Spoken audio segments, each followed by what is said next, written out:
살아계신 아버지 하나님, 오늘도 새 나라 주신 하나님 앞에 영광과 찬양을 올려드립니다.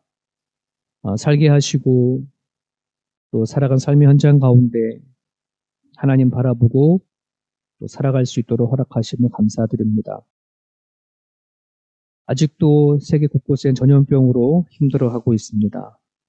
언제 저희들이 같이 만나서 하나님 앞에 영광 물려드리는 날이 올지, 같이 예배하며 찬양하는 날이 언제 올지 아직 기약되어지지는 않지만 하나님 속히 그날이 우리 가운데 임하여 주기를 소망하고 평상시에 우리가 누렸던 삶들이 얼마나 큰 축복이었는지 깨닫고 살아갈 수 있도록 하나님 허락하여 주옵소서. 오늘도 말씀 붙잡고 하루를 시작하고자 원합니다. 주님의 말씀 앞에 모인 주의 성도들을 기억해 주시고 위로부터 오는 하나님의 은혜를 부어 주옵소서. 예수님의 이름으로 기도합니다. 아멘. 오늘 말씀은 갈라디아서 1장 1절에서 10절까지 말씀입니다. 갈라디아서 1장 1절부터 10절까지 우리 한 목소리 읽습니다.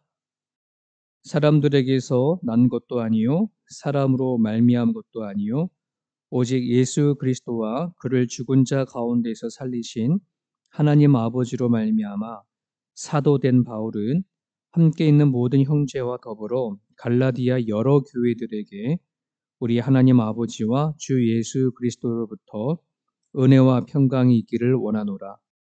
그리스도께서 하나님 곧 우리 아버지의 뜻을 따라 이 악한 세대에서 우리를 건지시려고 우리 죄를 대속하기 위하여 자기 몸을 주셨으니 영광이 그에게 세세토록 있을지어다. 아멘. 그리스도의 은혜로 너희를 부르신 이를 이같이 속히 떠나 다른 복음을 따르는 것을 내가 이상하게 여기노라. 다른 복음은 없나니 다만 어떤 사람들이 너희를 교란하여 그리스도의 복음을 변하게 하려 함이라. 그러나 우리나 혹은 하늘로부터 온 천사라도 우리가 너희에게 전한 복음 외에 다른 복음을 전하면 저주를 받을지어다. 우리가 전에 말하였거니와 내가 지금 다시 말하노니 만일 누구든지 너희가 받은 것 외에 다른 복음을 전하면 저주를 받을지어다. 이제 내가 사람들에게 좋게 하랴 하나님에게 좋게 하랴 사람들에게 기쁨을 구하랴. 내가 지금까지 사람들의 기쁨을 구하였다면 그리스도의 종이 아니니라. 아멘. 갈라디아서는 바울이 1차 전도 여행 때 세운 갈라디아 지역 교회들에게 보내는 편지입니다. 현재 이 갈라디아 지역은 여자 배구로 유명한 터키 지역이죠. 바울이 3차 전도 여행 시에 갈라디아 지역의 교회에서 들려오는 소식을 듣게 되어집니다. 유대교에서 기독교로 개종한 크리스찬들에게 여전히 유대주의자들이 접근을 해서 율법을 강조하고 크리스찬들의 가진 그 믿음을 혼란스럽게 한다는 얘기를 듣게 되어지죠. 그래서 많은 사람들이 다시 기독교에서 유대교로 옮겨가는 그런 소식을 듣게 되어집니다. 이에 바울은 이 갈라디아 지역들에 있는 교회들에게 이제 편지를 보내면서 회람하도록 서로 돌아가면서 볼 수 있도록 기독교의 진리를 체계적으로 설명하기 위해서 기록한 책이 갈라디아서입니다. 오늘 본문은 1절과 10절까지는 바울의 그 교회를 향한 문안 인사가 담겨져 있고요. 그리고 유대주의자들에 의해서 복음을 버린 배교자들에 대한 책망을 담고 있습니다. 먼저 바울은 자신이 편지를 통해서 전하는 이 메시지는 어떤 누군가를 통해서 들은 것도 아니고 공부해서 안 내용도 아니라 죽음 가운데서 살아나신 그 예수 그리스도를 보내신 하나님으로부터 직접 받은 메시지인 것을 얘기를 하고 있죠. 비록 바울 자신은 예수님의 제자, 직계 제자가 아니지만 다마스커스 도상에서 만난 그 예수님은 제자들과 3년 동안 같이 함께 먹고 마시며 가르쳤던 그 예수님 똑같은 분이라는 것을 본인은 이제 인정하고 받아들이면서 나 또한 사도다 이제 이렇게 강조를 하고 있습니다. 그로 내가 다메섹 도상에서 만난 그 부활하신 예수님은 제자들과 함께 가르쳤던 그 예수님과 같은 분이시다. 그래서 그 예수님이 이 땅에서 제자들에게 말씀하실 때 무엇을 하시고자 이 땅에 오셨고 무엇을 세상 사람들이 간절히 얻기를 원하는지 너무나 잘 알고 있기 때문에 지금 바울은 예수님의 제자들에게 했던 그 심정을 가지고 똑같은 마음을 가지고 이렇게 문안 인사를 하는데 이름 인사를 하죠. 너희들에게 은혜와 평강이 가득하기를 원한다 이런 인사를 하게 되어주죠.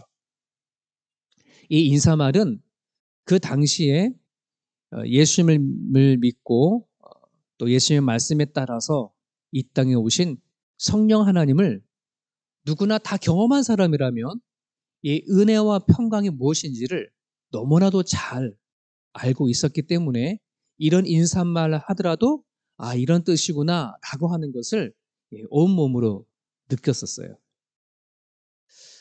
오늘 저나 또 여러분들 영상을 통해서 하루를 시작하고자 원하는 여러분들에게 정말 하나님의 은혜와 평강이 여러분을 살아간 삶의 현장 가운데 꼭 실감나기를 바랍니다 라고 말했을 때에 아마 여러분들은 이 말씀이 어떤 뜻인지 잘 아실 거예요.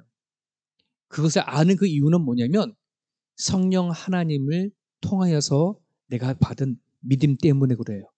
성령 하나님이 전달해 주시는 감정이 뭔지, 성령 하나님을 통해서 받은 그 은혜와 평강이 무엇인지 너무나 잘 알고 있기 때문에 이런 인사가 서로 통하는 거예요. 자, 그렇게 인사를 나눈 바울은 바로 6절에 이어서 아주 화끈하게 본론으로 들어갑니다. 6절의 말씀을 보면 그리스도의 은혜로 너희를 부르신 이를 이같이 속히 떠나 다른 복음을 따르는 것을 내가 이상하게 여기노라. 약간 부드럽게 표현한 그런 부분들이 있지만 유진 피터슨이 쓴 그 메시지를 보게 되어지면 이렇게 조금 다르게 해석을 하고 있습니다. 나는 여러분의 변덕이 믿기지 않습니다. 그리스도의 은혜로 여러분을 불러주신 그분을 그렇게도 쉽게 배반하고 다른 메시지를 받아들이다니요 라고 이렇게 강하게 해석을 했습니다. 아니 어떻게 예수님께 전하신 그 복음의 메시지를 그렇게 쉽게 버리고 다른 복음을 접할 수 있냐 이런 거죠. 되게 속상하고 화난 마음으로 이제 그렇게 얘기를 하고 있습니다. 여기서 다른 복음이라고 하는 말을 바울은 계속해서 반복하면서 전하고 있는데 이 다른 복음이라고 하는 것은 뭐냐면 서론 보면 잠깐 말씀드렸던 것처럼 유대교주의자들이 할례나 그리고 전통 의식들 그리고 율법에 대한 그 강조를 하는 그런 이제 복음을 얘기를 합니다. 그때 지켜왔던 전통적인 의식 그리고 율법 행하는 것 그리고 플러스 예수를 믿는 것. 너 믿음 갖고 되는 게 아니라 이것도 같이 가야 돼라고 하는 그런 복음을 얘기를 하는 거고요. 그리고 그 당시에 사회적으로 계속해서 퍼져나가고 있던 헬라 사상들, 그 헬라 사상이 복음과 섞여서 아주 교묘하게 아주 이상한 복음으로 전파가 되어지는 거죠. 제가 예전에 필리핀에 갔었을 때 보니까 필리핀엔 분명히 카톨릭이 들어가 있는 카톨릭 국가인데 아주 그러니까 그 한국에서 본 카톨릭이 아닌 그 필리핀의 지역에 가지고 있었던 그 나라만이 가지고 있는 그 종교와 그러니까 전통적인 그런 종교와 그리고 카톨릭이 아주 교묘하게 섞여가지고 아주 이상한 다른 종교가 되어버렸더라고요. 이제 약간 그런 느낌인 것 같아요. 그러니까는 그 당시에 헬라 사상과 복음이 착 섞여가지고서는 아주 다른 새로운 사상을 만들고 또 그것을 믿는 거 이걸 다른 복음이라고도 얘기를 합니다. 자, 그들이 말하고 있는 주장은 뭐냐면 하나같이 구원은 믿음으로만 이루어지는 것이 아니라는 것입니다. 왜 그렇게 말하냐면 우리들이 영원히 구원받는 것이 그렇게 믿음만으로 가지고 되는 것이 아니다. 그건 너무 쉽지 않냐 이런 거죠. 한번 생각해 보는 거죠. 우리가 살아가는 과정 가운데 어떤 사람이 무엇을 하나 내가 뭔가 받았고 대접을 받았으면 나 또한 그것에 대해서 뭔가 보답을 해주려고 하고 뭔가 이렇게 선물도 드리려고 하는 마음이 우리 가운데 있는데 어떻게 우리들이 그 죽어서 가는 영원한 생명을 갖는 그 영혼을 얻는 것에 그렇게 공짜로 얻을 수가 있겠느냐 이런 말이죠. 최소한 우리 인간이 가지고 있는 공로와 노력이나 수고가 있어야 그리고 하나님께 감동이 되어지는 그 무엇이 같이 가야지 되어지는 것이 어떻게 믿음만으로 구원받을 수 있냐 이런 것을 가지고 있는 거죠. 참으로 납득되기 쉬운 그러한 메시지라고 볼 수 있습니다. 자, 그런데 지금은 바울은 힘주어서 그런 메시지는 하나님에 관한 거짓말이며 예수 그리스도의 복음을 왜곡시키는 거라고 아주 단호하게 말합니다. 심지어 하늘에서 온 천사라도 그런 복음을 전하면 저주를 받을 거라고까지 그렇게 말을 해나가죠. 왜 그럴까? 왜 그것이 문제일까 하는 부분들입니다. 구원을 얻는데 믿음도 사용하고 전통적인 것도 받아들이고 그리고 율법적인 행함을 잘 지켜서 뭔가 우리가 가지고 있는 그 무엇을 더 같이 가게 되어지면 더 매력적이지 않냐 이렇게 볼 수 있는 거죠. 그리고 구원이라는 것이 그렇게 쉽게 이루어지는 것이 아니라 최소한 뭐 몇 단계를 이렇게 얘기를 해서 예를 들면 이런 거죠. 구원을 얻기 위해서는 딱 10단계를 딱 정해놓고 1단계부터 쫙 얘기를 하는 거 이렇게 정해놓는 거예요. 그러면 10단계를 다 되어졌을 때 야, 난 드디어 구원 받았어라고 하는 뭔가 그런 게 되어야 되지 않냐 뭐 이런 거일 수도 있겠죠. 율법을 통해서 자기가 얼마만큼 율법을 잘 지켰는지를 잘 알았던 유대인들이 믿음으로만 구원받는다라고 이렇게 얘기를 하니까 그 전에는 자기 자신이 얼마나 하나님을 위해서 사랑하고 또 하나님 앞에 더 가까이 갔는지를 율법을 얼마나 잘 지켰는지를 갖고 이렇게 볼 수 있었거든요. 근데 믿음으로만 구원받는다고 하니까 그럼 내가 하나님을 얼마만큼 사랑하는지, 내가 얼마만큼 착한 일을 했는지, 얼마만큼 구원과 가까워졌는지를 알 수가 없는 거예요. 이제 여기 몇 단계를 이렇게 표시를 해버리면, 야, 나는 지금 한 2단계구나. 나는 한 7단계구나. 예. 나는 이제 10단계인데 나는 이제 곧, 예, 구원 받았구나. 뭐, 이렇게 표시가 되어지면 참 좋은데, 그렇지가 않는 거죠.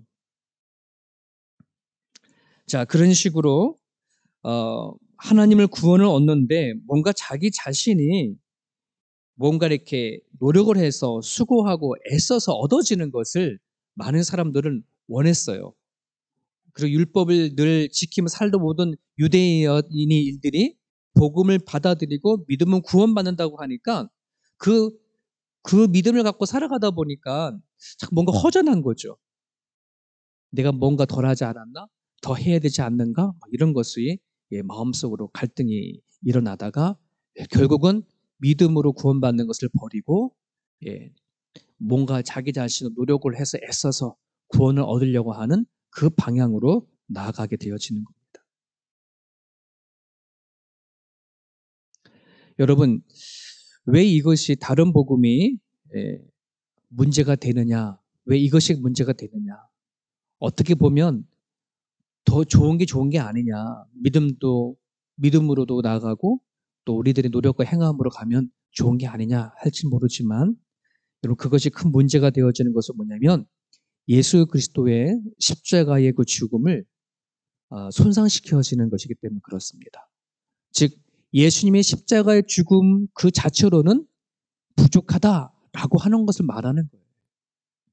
하나님은 예수님을 보내주셔서 십자가 못 박혀 돌아가신 그 예수를 믿기만 하면 너를 구원받는다고 하는데 그 믿음이 부족해서 내 나름대로의 공로와 노력과 수고가 더 들어간다 그러면 예수님의 십자가 못 박혀진 그 보혈의 피를 더 약화시키는 것이고 더 손상시키는 거예요.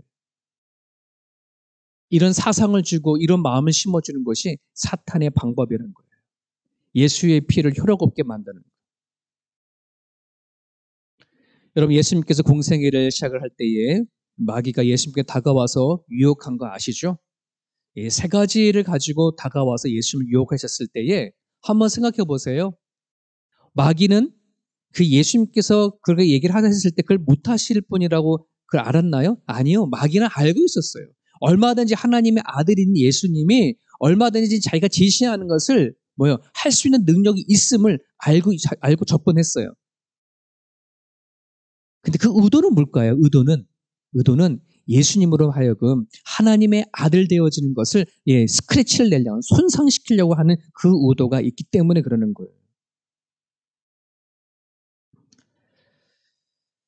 사랑하는 여러분, 사람들은 믿음으로 구원받는 사실을 너무나도 쉽게 생각해서 그것을 잘 받아들이지 않아요. 조금 나름대로의 구원받는 과정을 나름대로 딱 체계적으로 만들고 여기까지 노력을 해야지 구원받는다라고 한다면 아마 많은 사람들은 자기 노력이나 아니면 돈을 투자해서라도 시간을 투자해서라도 먼저 그거를 딱 놓고 다른 일을 할지도 모르겠어요. 그냥 무기력하게 믿음으로만 얻는 거에 대한 구원을 못마땅하게 생각하는 사람들이 많아요.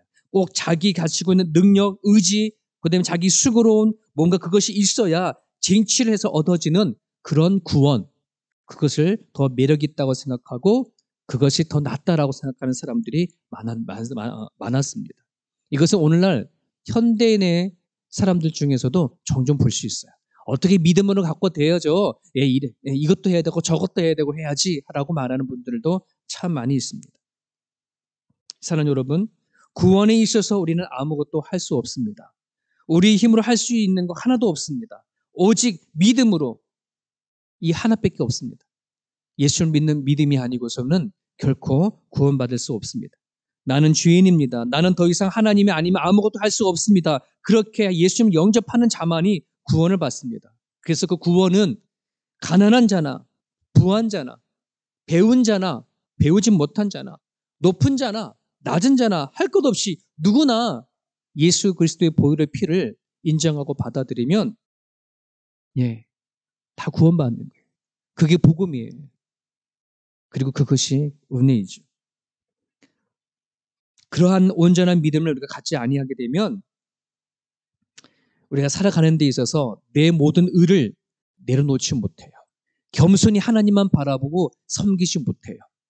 꼭 내가 뭔가 선한 일을 뭔가 하거나 뭔가 헌신하거나 뭔가 사랑하거나 하게 되어지면 내가 그것에 대해서 인정받고 싶고 자랑을 하고 싶고 드러내고 싶고 그것을 알아주지 아니하면 난 섭섭하고 하는 이것들이 우리 가운데 생긴다고 한다는 것이에요. 여러분, 사랑하는 여러분, 내 의로 살아가는 것이 아니에요. 예수 그리스도를 믿는 그 믿음 하나. 그래서 바울은 10절에 보면 이렇게 말하잖아요. 이제 내가 사람들에게 좋게 하랴 하나님께 좋게 하랴 이 말 안에는 내가 지금까지 하나님의 복음을 전하고 내가 이렇게 살아가는 것이 사람을 마음을 좋게 하려고 하는 것도 아니고 하나님의 마음의 사심을 얻으려고 하는 것도 아니야. 나는 이제는 하나님의 종으로 살는 것 때문이야 이렇게 얘기를 하고 있어요. 이제는 내가 살아가는 가정 가운데 어떤 일을 통해서 누구한테 인정받고 안 받고 이 문제가 아니라 나는 이젠 예수님이 구원해 주신 그 하나 나는 믿고 오로지 그리스도의 종으로 살기를 결단했다라고 하는 그런 마음을 고백을 하는 것입니다. 내가 어떤 행동으로나 사람이나 하나님의 마음을 살해하는 것이 아니라 오직 내 모든 의를 다 내려놓고 내 모든 자랑을 다 내려놓고 내가 높은 것을 다 내려놓고 나는 오직 그리스도의 종으로 살 것이다 라고 하는 그러한 신앙의 고백이 담겨져 있습니다. 오늘 저는 여러분들이나 예수님이 나를 위하여서 그 길을 십자가 길을 걸어가신 것을 우리가 온전히 믿고 내 모든 의를 십자가에 못 박고 예수님께서 우리에게 보여주신 그 사랑의 의를 우리가 마음속에 담고 살아가셨으면 좋겠습니다. 이 아침 여러분들 기도해 주실 때에 나의 의가 아닌 오직 믿음으로 구원받음에 감사할 수 있는 시간이 되어줬으면 좋겠습니다. 평원이가 어저께 수술을 했는데 잘 회복되어질 수 있도록 여러분 기도해 주시길 바라고요.